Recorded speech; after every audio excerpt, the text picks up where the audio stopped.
Bismillahirrahmanirrahim. Assalamualaikum warahmatullahi wabarakatuh. Jumpa lagi dengan saya di Abil Maiwa Channel.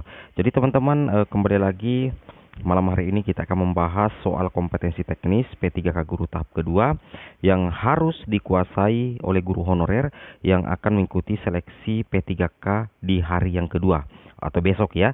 Jadi materi soal yang kami tampilkan di sini adalah yang muncul di hari pertama. Tentunya ini berdasarkan dari tanya jawab dengan teman-teman yang sudah mengikuti ujian seleksi di hari pertama, dan tidak ada salahnya ya kita tampilkan lagi di channel YouTube ini agar nantinya teman-teman bisa menjawab soal dengan baik dan benar, dan tentunya membuka peluang teman-teman untuk lolos menjadi ASN P3K di tahap yang kedua. Oke, tanpa berbasa-basi dan berlama-lama lagi, kita langsung saja ke pembahasan.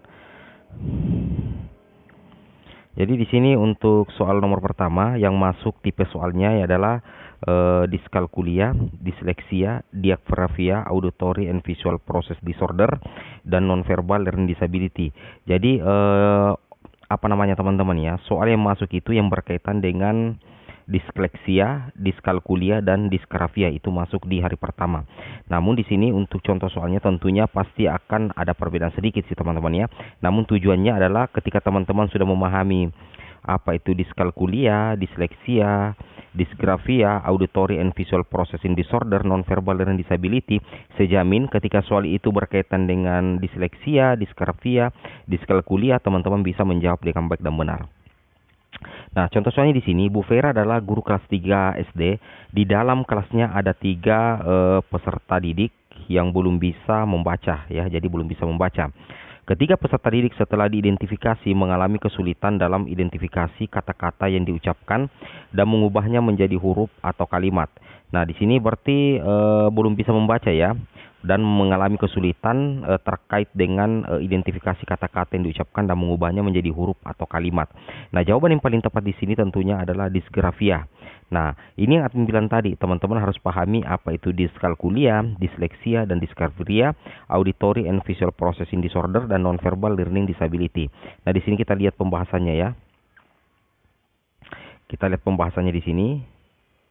Sehingga nantinya jawabannya C kan ya di sini. Teman-teman pahami bahwasanya ini ada salah satunya nanti yang naik ya. Untuk disleksia itu sendiri bisa diartikan sebagai kesulitan membaca secara teknis atau kesulitan akan kata-kata yang diucapkan dan sulitnya mengubah kata menjadi huruf. Nah, jadi tentunya kalau disleksia itu berarti itu ada kesulitan membaca ya secara teknis, artinya kesulitan akan kata-kata yang diucapkan dan sulit mengubah kata menjadi huruf. Sulit mengubah kata menjadi huruf itu masuk disleksia. Sedangkan disgrafia adalah kesulitan menulis baik berupa merangkai huruf dalam kata atau membuat kalimat lengkap. Sedangkan diskalkulia, kondisi di mana seorang anak memiliki kesulitan memecahkan soal matematika dan mengalami kesulitan menangkap konsep-konsep matematika dasar. Kemudian auditory and visual processing disorder adalah sebuah gangguan sensorik yang mempengaruhi kemampuan anak untuk memahami bahasa tertulis atau lisan. Sedangkan nonverbal learning disability adalah kondisi ini merujuk pada ketidakmampuan anak untuk menggunakan aspek intuitif, pengaturan visual, dan pengolahan fungsi saat belajar. Nah, jadi ini yang harus kalian kuasai ya. Baik itu disleksia, disgrafia, diskalkulia, auditory and visual processing disorder, dan nonverbal learning disability. Karena berdasarkan hasil tanya jawab dengan teman yang sudah mengikuti ujian tahap pertama itu ada yang masuk teman-teman ya. Jadi tentunya ini wajib untuk teman-teman kuasai agar nantinya jika soal sejenisnya muncul teman-teman bisa memahami dan bisa menjawab. Atau misalkan soalnya dibalik-balik, dibolak-balik pun pasti teman-teman bisa menjawab sepanjang itu masuk kategori yang kita pelajari, yaitu disleksia, disgrafia, diskalkulia, auditory and visual processing disorder, dan nonverbal learning disability. Seperti itu ya. Jadi jawabannya tadi adalah C. Kemudian kita lanjut ke materi soal berikutnya. Di sini juga yang berkaitan ya, masih berkaitan dengan diskalkulia, disleksia, disgrafia, auditory and visual processing disorder, nonverbal learning disability. Nah, di sini tipe soalnya adalah Pak Dadang. Pak Dadang adalah guru di kelas 3 SD. Di dalam kelasnya ada dua peserta yang selalu mendapat nilai jelek ya, berarti mendapat nilai jelek pada materi operasi hitung. Bahkan hampir sama sekali tidak bisa jika berhubungan dengan matematika dasar sekalipun. Kondisi yang dialami dua peserta didik Pak Dadang sering disebut, jawabannya adalah A, yaitu diskalkulia. Berarti ini berkaitan dengan menghitung ya, berarti ada kelainan di menghitung. Berarti dia masuk di diskalkulia. Di sini kita bisa lihat materi langsungnya. Nah, di sini ya, diskalkulia ya, berarti itu ada masalah dengan menghitung. Kemudian soal berikutnya adalah berdasarkan teks. Jadi di sini admin tidak tampilkan bacaannya. Di sini yang admin fokuskan adalah bahwasanya teman-teman harus pahami apa itu narasi, apa itu persuasi, apa itu deskripsi, apa itu argumentasi, dan apa itu eksposisi. Karena narasi, persuasi, deskripsi, argumentasi, eksposisi muncul di hari pertama teman-teman ya. Salah satunya nanti yang akan dijawab. Nah, nanti bisa disajikan sebuah paragraf, nanti jawabannya apakah narasi, persuasi, deskripsi, argumentasi, atau eksposisi. Untuk bisa menjawab ini teman-teman, tentunya ada caranya, yaitu tidak ada jalan lain kecuali teman-teman harus memahami apa itu narasi, apa itu persuasi, apa itu deskripsi, apa itu argumentasi, dan apa itu eksposisi. Di sini kita bisa lihat langsung teman-teman ya. Nah, di sini sudah lengkap semua, bahwasanya paragraf narasi adalah paragraf yang menceritakan urutan kejadian. Berarti kalau ada urutan berarti dia masuk narasi.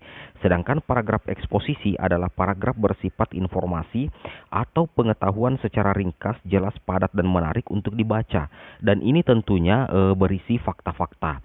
Kemudian paragraf deskripsi adalah paragraf yang berisi penggambaran suatu objek, tempat, atau peristiwa tertentu kepada pembaca secara jelas dan terperinci. Sedangkan paragraf argumentasi adalah paragraf yang berisi kalimat-kalimat untuk menguatkan suatu. Paragraf persuasi adalah teks yang memuat bujukan atau ajakan untuk menegaskan pembaca sehingga yakin dengan sesuatu yang disampaikan penulis.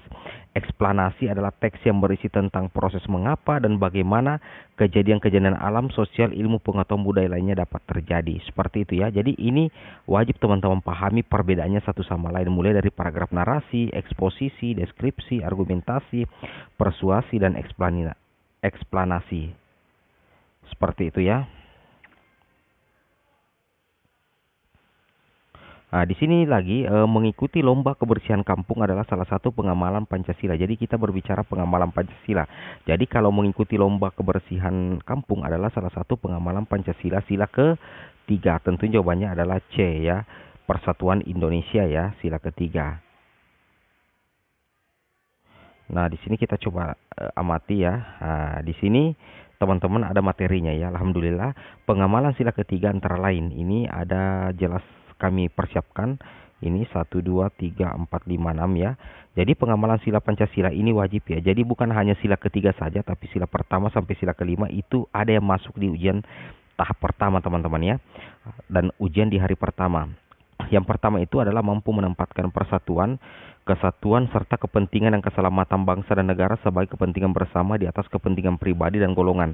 Yang kedua, pengalaman sila ketiga adalah sanggup dan rela berkorban untuk kepentingan negara dan bangsa apabila diperlukan, dan ini mengembangkan rasa cinta tanah air ke tanah air dan bangsa. Di sini keempat, kelima teman-teman baca sendiri ya. Ini adalah pengamalan sila ketiga. Sebaiknya teman-teman kuasai juga karena ini berpotensi muncul di hari kedua tes P3K guru. Nah, di sini juga ada yang muncul, yaitu berdasarkan apa yang dikatakan oleh teman yang ikut, bahwasanya dipelajari ini yaitu panel surya teman-teman ya. Jadi bagaimana cara kerja panel surya? Jadi di sini kita bisa pahami. Cara kerja panel surya adalah panel menerima cahaya dari matahari yang menyebabkan terjadinya listrik dari gabungan foton dan elektron. Jadi di sini ada perubahan energi yang terjadi pada penggunaan panel surya adalah energi panas menjadi energi listrik, energi cahaya menjadi energi listrik, dan energi gerak menjadi energi listrik, energi cahaya menjadi energi kalor menjadi energi cahaya. Yang benar adalah B, energi cahaya menjadi energi listrik. Berarti cahaya matahari diubah melalui panel surya menjadi energi listrik. Jadi itu seperti itu logikanya kalau panel listrik teman-teman ya. Oke, mungkin cukup sampai di sini videonya. Semoga bermanfaat dan semoga besok bisa lolos. Assalamualaikum warahmatullahi wabarakatuh.